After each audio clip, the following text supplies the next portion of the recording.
The band that I have, the team around me are just the best ever. They give you that sense of security.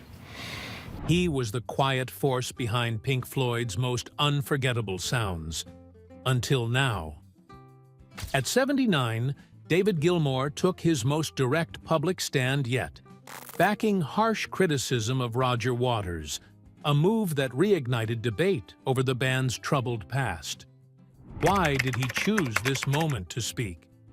And what pushed him to confirm what many had only guessed about his troubled partnership with Roger Waters?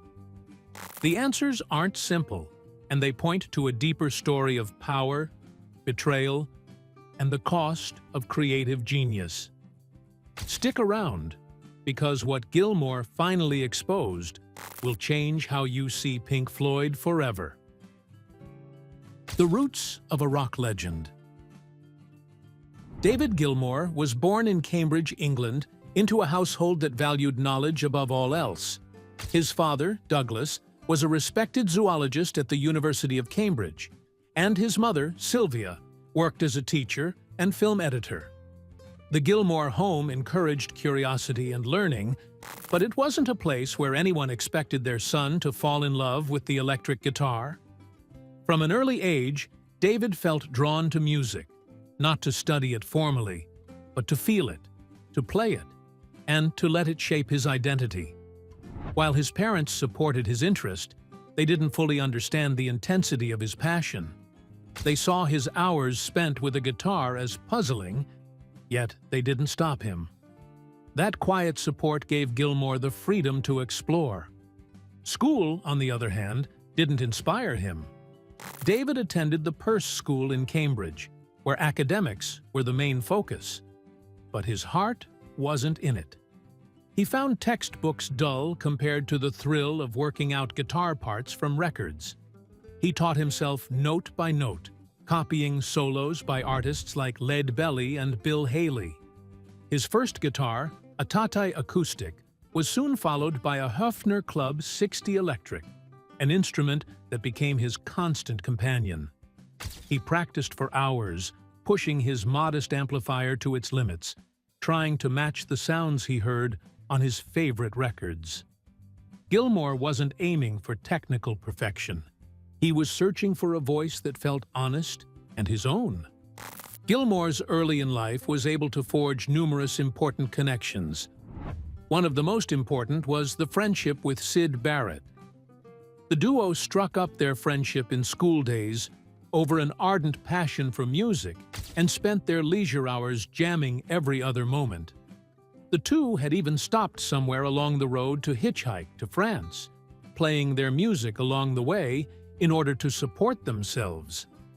Gilmour's playing was more precise and laid out. Barrett's style was wild and imaginative. They all learned from these early experiences the nuances of the technical and creative intersection, which would become important to Gilmour later. By the time Gilmour was working with local bands such as Joker's Wild, his reputation as a guitarist was already growing. His sound was melodic, emotional, and distinctly his own. A name worth remembering, perhaps. Though not yet famous, Gilmour had already firmly laid the foundations of his musical identity. This was the David Gilmour who was destined to lend a helping hand in the rescue of a troubled band named Pink Floyd. Gilmour's path wasn't shaped by formal training or industry connections. It was built through persistence and a deep hunger to master his instrument. He spent endless nights locked in his room, absorbed in records by artists ranging from blues legends to early rock pioneers.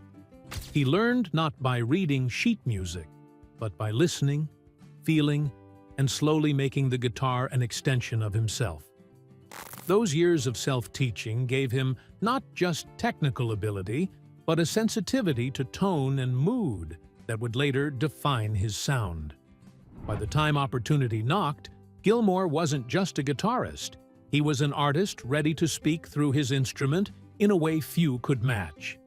The moment that changed everything was closer than anyone expected. What happened next reshaped rock history. joining Pink Floyd. When Syd Barrett's mental health started to decline, Pink Floyd faced a crisis that threatened to end their rise before it had truly begun. The band's original frontman, known for his visionary songwriting and unpredictable stage presence, became increasingly unreliable. His erratic behavior and inability to perform forced the band to make a difficult decision. In early 1968, they invited David Gilmour, Syd's old friend from Cambridge, to join, hoping he could fill in when Barrett was unable to function on stage. What began as an effort to support Syd soon became an unavoidable replacement. Gilmour stepped in quietly, aware that he was walking into an impossible situation, taking over for someone who had created the band's identity. The transition was far from smooth. In those first months, the band briefly existed as a five-piece, with Gilmour playing alongside Barrett. But the setup didn't work. Gilmour later described moments when Syd would simply stand on stage, guitar hanging at his side, lost and distant. It became clear that Barrett could no longer contribute meaningfully. The band, reluctant but resolute, stopped picking him up for shows. Gilmour, now the lead guitarist, had to navigate the tension of replacing a beloved figure while finding his own place in a group that was still defining its future. He admitted feeling out of his depth at times, even playing with his back to the audience as he adjusted to the spotlight. The reality of life for them was that survival became concomitant with the beginning of a metamorphosis that emerged to set in motion the next chapter of Pink Floyd. Gilmour gave the band a new lease on life, and in so doing, he would lay down substance, a clean slate on which he could compose. That was not like trying to learn to be Barrett. On the contrary, he allowed the group to turn a new leaf. Whenever innovation needed to come into being, Gilmour was there fostering it into being. Like a moth's punctured pouch carrying a flame lying idly in some haphazard direction, a paradigm emerging expressing fluidity and atmosphere, which was to become the identity signature of an otherwise raw band in their early days. The guitar playing, along with the emotion Gilmour injected into it through his singing, became archetypal for the emerging sound of Pink Floyd. Conversely, whereas during Barrett's days they almost exclusively made up an acid band, the new sound became atmospheric, fluid, such as was almost entirely devoid in their early hard days. Gilmour never even attempted to duplicate the virtuosity of Barrett. It was not simply a means to stay afloat any longer. It was an essential beginning to a transformation. The magic of collaboration. Pink Floyd's golden era began with a rare balance of creative forces. With David Gilmour now firmly in place, the band entered a phase where collaboration was at its peak. The making of The Dark Side of the Moon was a true team effort. Roger Waters crafted lyrics exploring time, madness, and mortality, while Gilmour's guitar work and vocals gave the album its emotional depth. The iconic solo on Time and the layered textures of Breathe showed how Gilmour's melodic instincts shaped the sound. The entire band contributed ideas, but it was the seamless blend of Waters' concepts and Gilmour's musicality that helped create a record that spoke to millions. The success of The Dark Side of the Moon changed everything. The album stayed on the charts for years and turned Pink Floyd into a global phenomenon. Gilmour's role became even more vital as the band navigated this new level of fame. His guitar became the band's voice in many ways, expressive and haunting, yet precise. On Wish You Were Here, Gilmour's opening notes on Shine On You Crazy Diamond set the tone for an album that was both a tribute and a statement. His playing captured the sense of loss the band felt over Syd Barrett and reflected the pressures they were facing as artists in the spotlight. Certainly, cracks began to show beneath the surface of the band despite its external success. The Quicksilver spirit that has made these albums possible was slowly moving out to tension. Waters' ideas began to dominate the process, and the balance that had made their work so powerful became harder to maintain. During this golden period, however, the results really did speak for themselves. They were evidence of the possibilities opened up by bringing together Gilmore's melodic strengths and Waters' themes in albums such as The Dark Side of the Moon and Wish You Were Here. Beyond the sum of its parts, a sound that was to define a generation. It should have been worth asking whether that creative balance could have lasted, or was it always going to draw them apart with differing visions? The band was far ahead of most during this time, both as far as artistic achievements and ticket sales. But the seeds of these conflicts had long begun sprouting. Just the same, this period stands as testimony to what Gilmour and Waters could do together. It is the hallmark of their legacy shared during this particular period, which reminds one as well what was made to be timeless in their music. The creative divide between Gilmour and Waters. By the late 1970s, the unity that had fueled Pink Floyd's most celebrated albums was breaking down.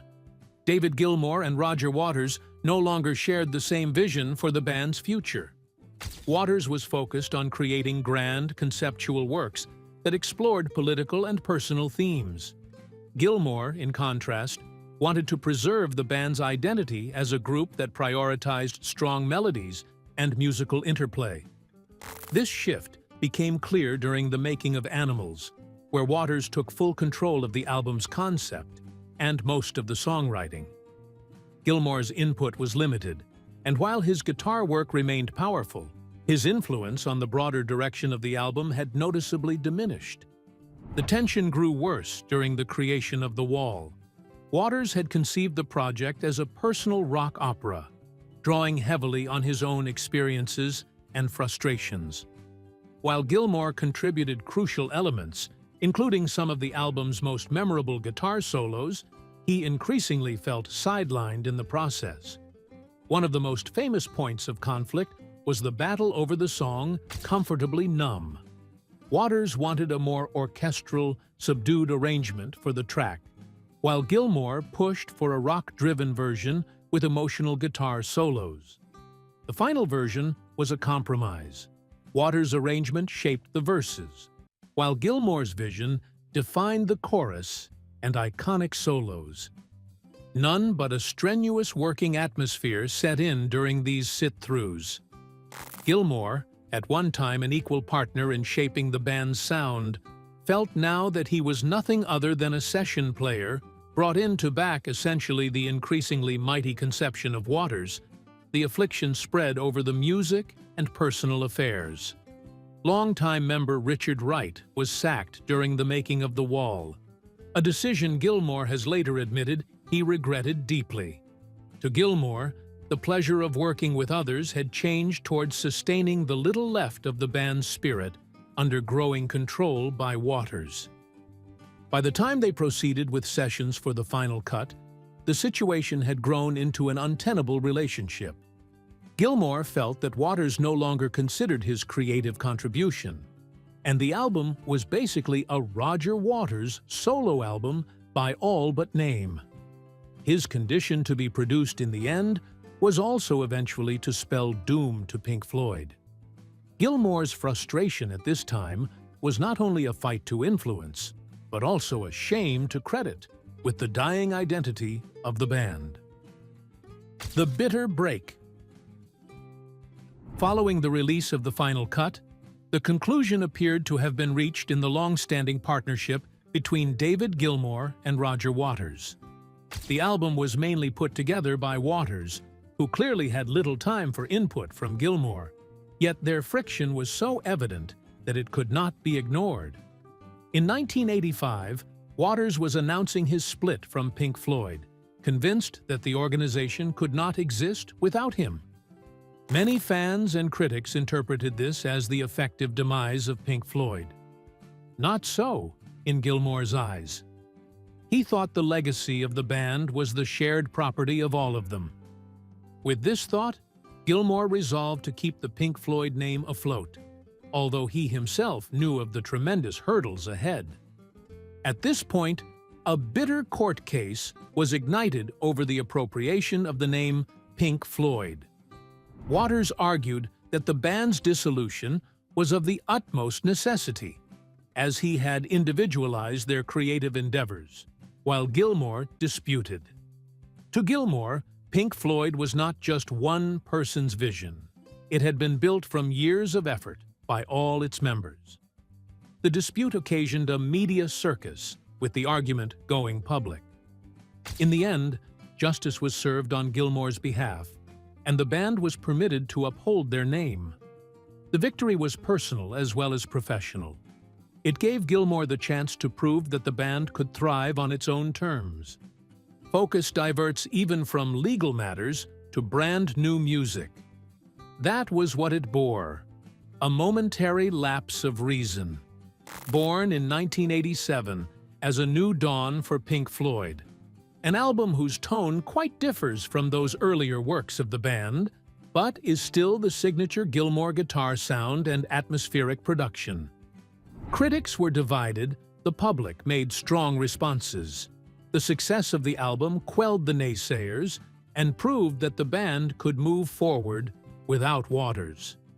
Learning to Fly became a great hit, and the supporting tour was one of the biggest and most ambitious tours of the decade. For Gilmour, more than an album, it was an example that Pink Floyd could come out stronger after a change. The real success of the album, however, is not in dollars, but in how it redefined the band's identity. There was great pressure and skepticism toward Gilmour, but by keeping true to this vision, he breathed new life into Pink Floyd. Bitter though their break with Waters may have been, it signified the beginning of a chapter in which Gilmour's leadership would shape the band's future. What followed wasn't just survival, it was the start of a bold new chapter few saw coming. David Gilmour's Pink Floyd. With the release of a momentary lapse of reason confirming that Pink Floyd could continue on without Roger Waters, David Gilmour set about rebuilding the creative core of the band. Leaving the past years of conflict behind him, Gilmour was intent on re-establishing a sense of collaboration. This would morph into The Division Bell in 1994. The album's themes addressed communication and division, issues that spoke to the band's past tribulations and Gilmour's hope for something healthier. The album welcomed in old friends and new, pointing towards a different mindset. Gilmour was shooting for something reminiscent of the classic Floyd ambiance, but working within a new team ethos. One of Gilmour's major moves during this phase was the reinstatement of Richard Wright as a full member. Wright's keyboards were a large part of what defined Pink Floyd's sound, and his return helped to restore equilibrium among the band. This was not only about musical texture, but about restoring relationships, shared vision, and purpose. With Wright back in the fold, Gilmour was pulling a band that again felt like a unit, not simply a project under one dominating voice. The Division Bell sessions were far from easy, but they were marked by greater mutual respect and cooperation compared to the troubled final years with Waters. Following the success of Pink Floyd's The Division Bell came one of the largest and most ambitious tours in rock history. Huge productions were mounted to accompany these live performances with cutting-edge visuals, and set lists combined the band's new material and Pink Floyd classics. The tour attracted millions of fans, demonstrating that the band was still very much alive. Gilmour's Pink Floyd, endowed with contemporary clout, was already filling arenas and stadiums across the globe. The shows, however, were more about Gilmour himself than the glitz and glamour surrounding them. He considered the concerts as a tribute to the band and to show that Pink Floyd upheld itself. Walking the line between heavy expectations of being at the helm of Pink Floyd while still tracing his own road, was not without difficulty. Gilmore's attention during the Division Bell era had turned toward family and personal artistic projects. In essence, the Division Bell and its tour slammed shut the door on an exceedingly large-scale era for the band. After that, Gilmour stepped away from the sweaty pace of stadium tours for a time to work on his own. This period demonstrated that Gilmour could preserve Pink Floyd's legacy and go down a path that provided meaningful expression of his own values as an artist and a man. Social media wars and public jabs. In the years following Pink Floyd's final major tours, tensions between David Gilmour and Roger Waters did not fade quietly.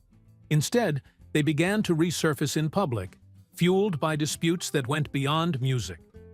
Throughout the 2000s and 2010s, both artists made rare joint appearances, such as at Live 8 in 2005 or select charity events. But these moments did not signal reconciliation. Behind the scenes, disagreements continued. In interviews, both men offered conflicting views about their past, and the distance between them remained. Social media and online platforms gave their disputes new visibility, turning private tensions into public spectacle. One major flashpoint came with the planned reissue of Animals. What should have been a simple release turned into a prolonged conflict over the liner notes, with both sides unable to agree on how the album's legacy should be presented. The disagreement spilled into the public when Waters, frustrated by delays, posted statements online blaming Gilmour for blocking progress. This episode highlighted the deep mistrust that lingered between them and showed that, even decades later, artistic differences could still spark new battles. Fans watching these exchanges saw how unresolved the feud remained. One more major area of conflict was dueling control of Pink Floyd's digital representation. Waters was furious that his solo work barely saw a mention on the official Pink Floyd media, while Gilmour's family and projects were exalted there. In one particularly scathing video posted online, Waters alleged that Gilmour exploited the band's platform to promote himself while shutting Waters out. This dispute was personalized, bringing Gilmour's wife, the writer Polly Sampson, to the fore. The battle by now became clear. It was not just about music, but about identity, ownership, and the narrative of Pink Floyd's legacy. The year 2023 saw the escalation of the feud to greater heights. After Roger Waters made several reprehensible political statements, Polly Sampson posted a scathing condemnation on social media, bracketing him with anti-Semitism and other grave charges. Gilmour's rare public endorsement of his wife's remarks, declaring that her accusations were demonstrably true, was what separated this moment from any other. For many in the observers' camp, this marked the most direct and personal assault of Gilmour on his erstwhile bandmate. The conflict had shifted far beyond creative disputes, moving into personal and political territory that seemed to close the door on any future collaboration. Waters' political outspokenness. In recent years, Roger Waters' political views have drawn as much attention as his music. Known for speaking his mind, Waters has voiced strong opinions on global issues, from the war in Ukraine to the Israeli-Palestinian conflict. His remarks often sparked headlines and intense debate. While Waters saw himself as using his platform for causes he believed in, critics accused him of crossing lines into controversial or offensive territory. Some questioned whether his statements reflected personal convictions or a need to stay in the public eye. Either way, these views widened the gap between him and former bandmates who preferred to stay out of such disputes. One of the breaking points came when Waters commented on the war in Ukraine. His statements, seen by some as sympathetic to Russian positions, angered fans and observers. Not long after, he spoke about Israel and Palestine in a way that many felt crossed from criticism of policy into something more personal and harmful. The backlash was swift, but the most striking response came not from the public, but from inside the Pink Floyd circle. Polly Samson, Gilmore's wife and a longtime collaborator, publicly denounced Waters on social media, accusing him of anti-Semitism and of spreading dangerous views. What changed the moment was Gilmore's reaction. For decades, Gilmour had largely avoided any public comment on the statements made by Waters, relying on music or private conversations to speak for themselves. This time, however, he offered public support for his wife's words. In rare and strong words, Gilmour called Samson's accusations demonstrably true. That he broke his silence indicated how seriously he now considered the matter. This wasn't just about old band quarrels anymore. Clearly, by his reaction, Gilmour had thought that, in his mind, Waters had crossed a line with public positions that could not now be ignored. It was a tricky question. Was Gilmour acting principled in opposing inaccurate views, or had historical personal animus informed his reaction? Fans and observers had to sift through the motives for the public statements. Gilmour was praised in some circles for finally expressing himself. Others wondered if the feud was so personal now that it put Pink Floyd's common past at risk. What can be said for certain is that the gulf between Gilmour and Waters has widened again, beyond slim chances for reunion in the future, even further now than ever before. Gilmour's solo journey and legacy. After stepping back from Pink Floyd's large-scale operations, David Gilmour embraced a new chapter of artistic freedom. Without the weight of the band's name or the pressures of its history, he was free to follow his own creative path. His solo work revealed a side of Gilmour that was more personal, reflective, and understated. Gone were the grand concepts and stadium spectacles. In their place were songs that explored inner thoughts, family life, and the simple beauty of melody. Gilmour's decision to focus on solo projects allowed him to make music on his own terms, far removed from the battles that had defined much of his career in Pink Floyd. His 2006 album On an Island was a clear example of this shift. The record, shaped by collaboration with his wife Polly Samson, offered an intimate, almost meditative sound. The lyrics touched on themes of love, aging, and the search for peace. Fans found the album deeply personal, and it received praise for its warmth and honesty. Nearly a decade later, Rattle That Lock continued in this vein. Inspired in part by travels and small moments of daily life, it reflected Gilmour's contentment with where he was both musically and personally. These works showed a man who no longer sought massive success, but rather artistic satisfaction. He was again performing at a small venue for part of his individual solo journey. After performing in stadiums for decades, Gilmour preferred theater and opera houses as venues appropriate to the tone of new music. These concerts provided an intimate experience of his guitar associated with Gilmour's voice for special audiences. The minimalist settings meant that visuals and effects would not occupy the foreground. For Gilmour, this was well reconnecting with the audience more according to his spirit than an empty spectacle. It suited him at this point in his life, quieter and more self-reflective. Alas, Gilmour resisted the call for Pink Floyd to come back together as a whole original band, however much the fans clamored for it. Although he attended certain one-time charity shows or tribute performances, he did not practice this principle and made it clear that he preferred quietude and personal welfare more than reopening wounds. For him, the Pink Floyd legacy was something to respect, not a past to get into a state that would flare up earlier tensions.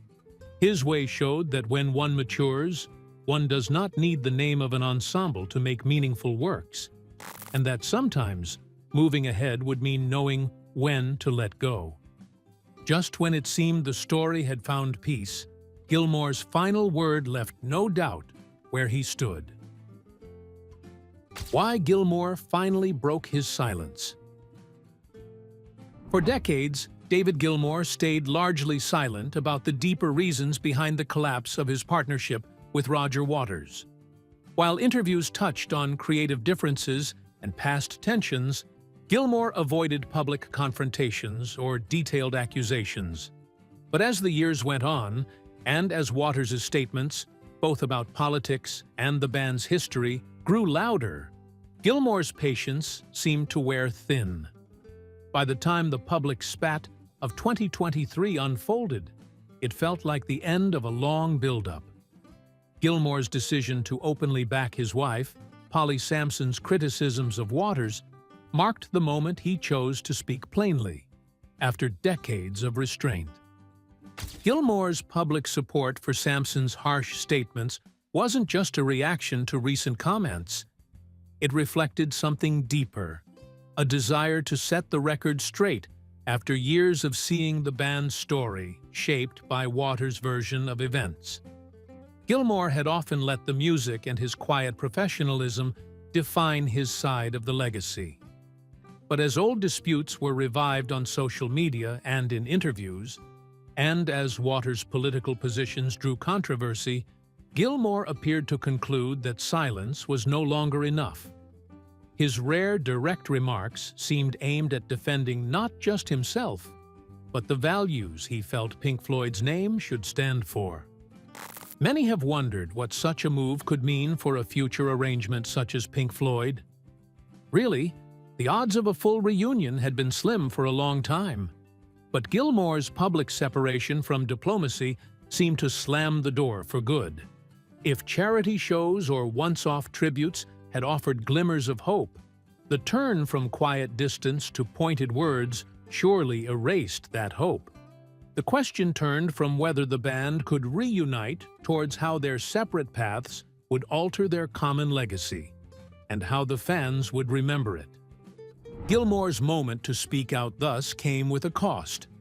Now, the public agony of their long-standing confrontation precluded any possible reconciliation.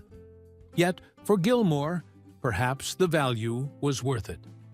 Once he found the courage to speak, in plain terms, he drew a line under the long-standing dissonance and spelled out where he stood. This final word did not merely serve the detention of old scores. It was about preserving what Pink Floyd had stood for in the decades past, and about choosing clarity over ongoing low-grade tension. In doing so, he accepted that peace might never come, but at least the silence was broken. And for a band built on sonic brilliance, perhaps breaking the silence was its own kind of resolution. Thanks for watching. If you enjoyed this deep dive, hit that like button, drop a comment with your thoughts on the Gilmour-Waters feud, and subscribe for more untold stories from rock history. And don't forget, check out the next video on your screen now for more behind-the-scenes moments you won't want to miss.